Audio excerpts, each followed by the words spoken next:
Bueno, vamos a hablar de A la orilla de la carretera, Crónicas desde Chilpancingo. Me parece que es un libro que trata de ver México desde adentro y, y muchas cosas que nosotros no conocemos. Y por otro lado sigue la huella dejada por Carlos Montemayor, un escritor, me parece a mí, bastante olvidado en este tiempo, digamos, a pesar de que murió hace poco y que él era muy activo mientras vivía, digamos, hacía un montón de cosas y uno siempre estaba atrás de él, ¿no? Cuéntame un poquito cómo nació este libro de crónicas, además ha ganado el Premio Bellas Artes, cómo nació y qué crees que intentas con este libro.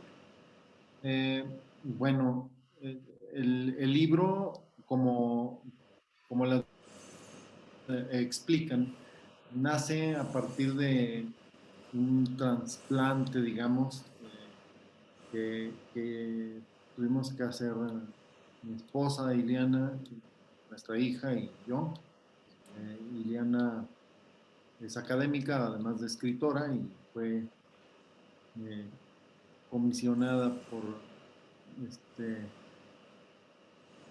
para formar parte de un proyecto de investigación en la Universidad Autónoma de Guerrero, y concretamente en Chilpancingo, ¿no? De Chilpancingo yo no conocía nada, había pasado solamente camino a Acapulco, que es lo que le ocurre a la mayoría de las personas, ¿no?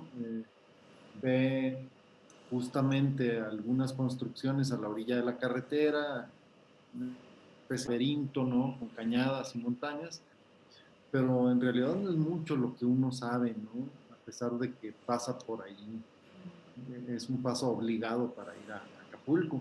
Entonces, lo que, lo que yo empecé a hacer en cuanto nos mudamos para allá es tomar notas, ¿no? Tomar notas para, no con la intención de hacer un libro, sino solamente pues, las notas que hace uno cuando quiere habituarse a nuevas rutinas, ¿no? Y en realidad mi plan era escribir una novela que quería terminar desde aquel entonces, pero me fui dando cuenta de que la realidad me tocaba la puerta, ¿no?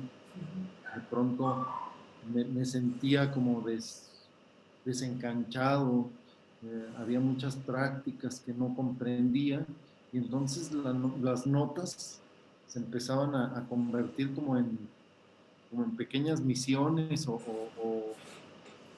órdenes de trabajo periodísticas, eh, simplemente para comprender el entorno, no todavía pensado como un libro de crónicas. Entonces, el libro quise que mantuviera ese espíritu, eh, el espíritu de alguien que llega y no comprende y busca comprender, ¿no? Que poco a poco va tratando de comprender.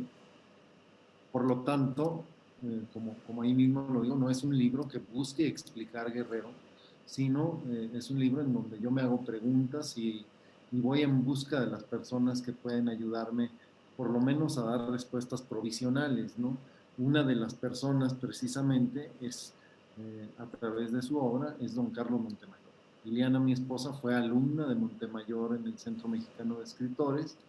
Este, y platicaron mucho específicamente de Guerra en el Paraíso. Entonces, cuando llegamos, eh, Liliana me recomendó leer esa novela que yo no conocía. Yo conocía la obra de Montemayor, pero las novelas de mineros, ¿no? Yo vengo de una familia de mineros, entonces conocía Mal de Piedra o Minas del Retorno, ¿no? Y las había leído varias veces. Y me encontré con un Montemayor distinto, que de alguna manera era una especie de guía para entender muchas cosas que parecen sin sentido, pero no lo son. Por otro lado, tus crónicas no son las crónicas de un viajero, son las crónicas de alguien que viene a un lugar e intenta comprender lo que está pasando en ese momento, digamos, ¿no?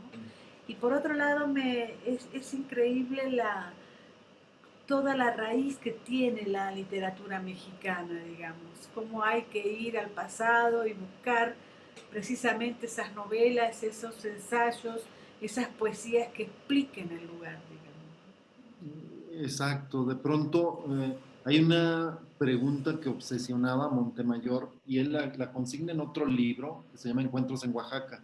Eh, Hacia los 30 y tantos años, 35, 38 años, Montemayor era alguien totalmente fascinado por las lenguas clásicas, ¿no? Sabía griego, sabía latín, y le fascinaba traducir textos, ¿no? Y leer a los clásicos. Y en un momento lo envían a dar talleres a Oaxaca, a la sierra de Oaxaca y a unas comunidades eh, y a miembros de comunidades autóctonas, ¿no? Y llega y, como él mismo lo cuenta, intenta este, primero poner las reglas del taller y les pregunta, ¿quiénes de ustedes son poetas? ¿Cuántos libros de poesía han publicado? Etcétera. Y pronto se da cuenta de que lo que él entiende por poesía es absolutamente ajeno a lo que esas comunidades entienden por poesía. Y entonces entra en una especie de crisis existencial y, y eso lo lleva a replantearse qué significa ser escritor, ¿no? Y va incluso con la duda a consultar a Juan Rulfo, ¿no? Que había sido su maestro eh, y que además, recordarás, trabajaba en el Instituto Nacional Indigenista. Entonces Sí, Rulfo claro. le aconseja, mire, lo mejor que puede hacer usted es escuchar, ¿no? No tratar de llegar con la luz de la verdad, porque es una verdad provisional que le funciona a usted. Mejor aprenda todo lo que pueda. Y Montemayor hace la tarea y eso le permite volverse especialmente receptivo para las realidades que están viviendo zonas apartadas, como decías tú al principio, ¿no? Una especie de México profundo.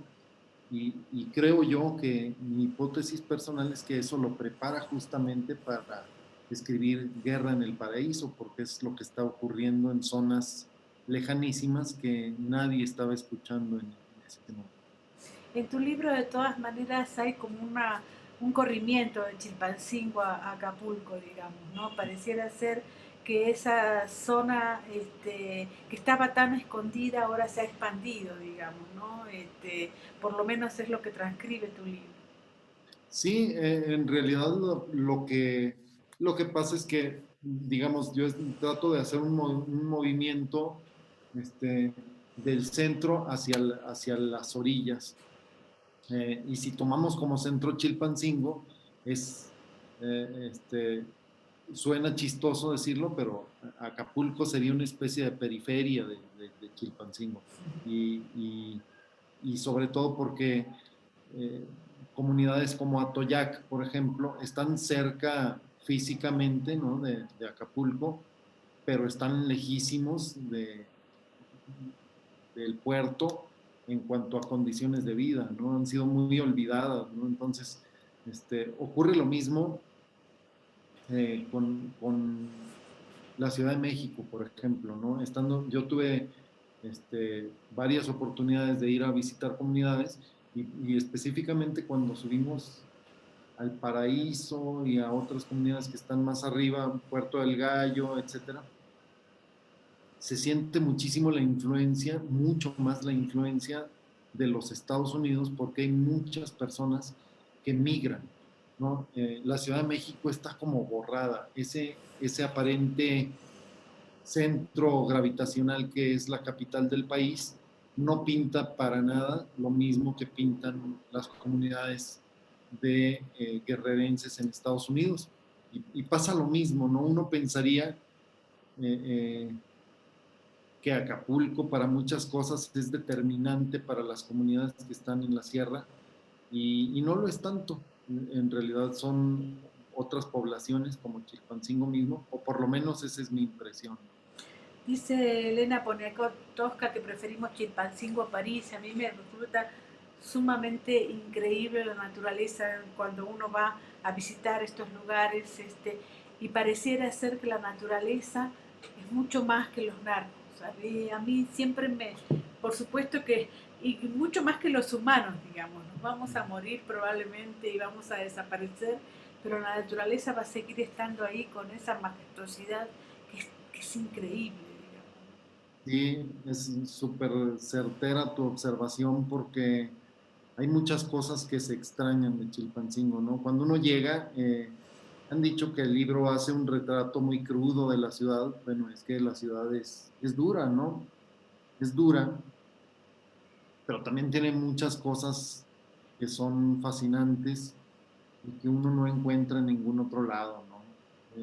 Mi hijita, cuando nosotros llegamos, mi hijita tenía un año, un poquito más, poquitito, acaba de cumplir el año, y pues ahí aprendió a hablar, ahí aprendió a caminar, ¿no?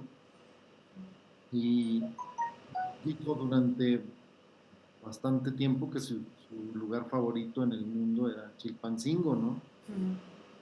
Y es por esto que dices, ¿no? La naturaleza es desbordante, pródiga, para alguien como yo, que soy del norte y que soy específicamente de Coahuila, de Torreón, puro desierto. Era increíble pensar que a unos pasos de la casa donde nosotros vivíamos había un árbol de papayas y varios árboles de mango y que uno podía ir y agarrar los frutos ahí porque había demasiado, ¿no? Es como vivir en otra clave, ¿no? En otra dinámica. Y lo mismo, por ejemplo, hay un zoológico, ¿no? Y aunque los zoológicos están poco prestigiados últimamente, la verdad es que la convivencia de mi hijita con los animales propiciaba momentos muy memorables, ¿no? Íbamos a ver a la jirafa casi cada semana y eran tan pocos los visitantes que mi hijita se acercaba y ya la jirafa nos veía y se acercaba también. Entonces, ese tipo de cosas uno no las tiene con tanta facilidad en ciudades tan grandes como la Ciudad de México. Claro, es cierto. Ahora también son crónicas, pero al mismo tiempo aparece tu autobiografía, digamos, hablas de tu niña, hablas de tu esposa, hablas de las cosas que te pasan por dentro, ¿no? Sí, bueno, es que eso tiene que ver con lo que platicamos al principio, Sí. ¿no? Yo quería ser muy honesto en cuanto a por qué estaba yo escribiendo y desde dónde lo estaba yo escribiendo, ¿no? Eh, porque ya cuando me impuse la tarea de hacer un libro de crónicas, digamos que me asustaba un poco la idea de que el libro fuera interpretado como el libro de un especialista, ¿no?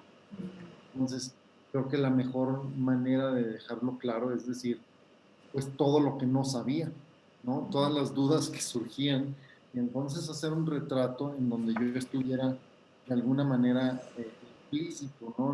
No quiero regodearme, no fuera mi intención hablar demasiado de mí, sino solamente retratar esos rasgos de asombro, de pasmo, de duda,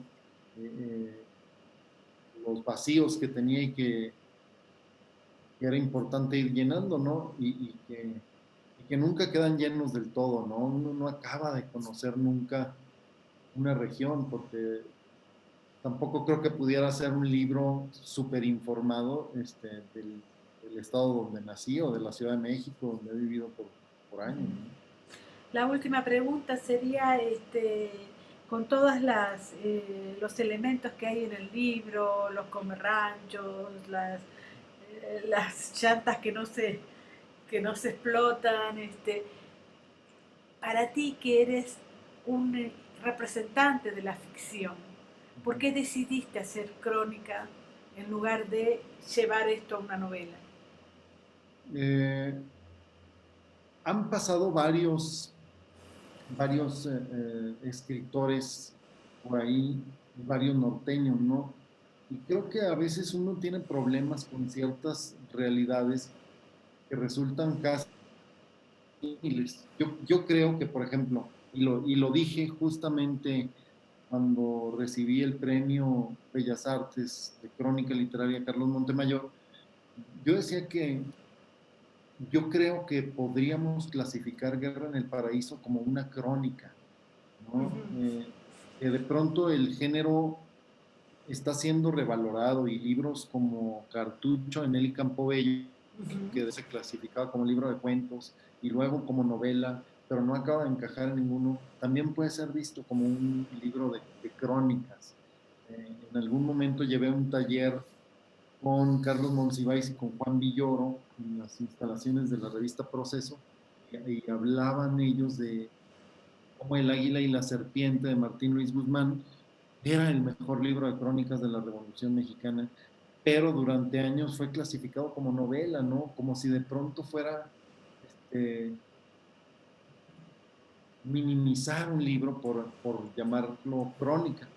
Entonces, yo me he dedicado al periodismo también durante muchos años. Estudié periodismo, he hecho periodismo trabajando en redacciones como reportero, como editor, eh, y me pareció mucho más útil el registro de la crónica que el de la novela, ¿no? Porque creo que hay cosas que si uno cuenta en una novela, justo por estar en esa clave de novela, es posible que la gente crea que está uno fabulando demasiado, que está haciendo una especie este, de realismo mágico de la violencia o algo así, ¿no? Y por decir una cosa, ¿no? Y cómo cuenta uno que Atoyac es el municipio con más desaparecidos de toda América Latina, ¿no? Uno no quisiera que un personaje de ficción afirmara eso, ¿no? Uno, por lo menos en mi caso, yo sentí la necesidad de decirlo Desde el tuyo. desde el testigo, ¿no? Exacto. Claro. Entonces, por eso escogí este, la, la, la crónica, porque pensé que había muchas cosas que probablemente iban a ser tomadas como ficción porque son difíciles de asimilar, eh, pero en realidad ahí están, pasaron, ocurrieron y me interesaba que no fueran olvidadas, ¿no? La voz de México es la voz del yo, entonces. Sí, Sí, la voz de México es la voz del yo, ajá. La voz de México, en este momento. ajá. Pues hay muchas voces, ¿no? Ujú. Es, vivimos no solo en el país, sino en el mundo un fenómeno que es la polarización, pero también por el exceso de voces. ¿Y a qué me refiero con el exceso de voces? Eh, con el estallido de las redes sociales, cualquiera puede opinar lo que sea, ¿no? Y eso en un sentido es bueno, ¿no? Porque se democratiza el conocimiento, pero en otro también tiene sus contras, ¿no? Que de pronto hay casi cualquier cosa pareciera ser real, ¿no? Entonces, creo que tenemos que ser cuidadosos con lo que leemos y con lo que Escribimos. decimos y lo que escuchamos, exacto. Más que nunca se necesita un ejercicio responsable y ético de lo que publicamos, ¿no? Porque resulta que, o sea, de pronto cualquiera con un teléfono asume que puede ser reportero y no, es un oficio que tiene sus herramientas y hay que saberlas usar, ¿no? Un abrazo enorme. Muchas gracias por la entrevista, Vicente. Un fuerte abrazo para ti, Mónica. Muchas gracias a ti.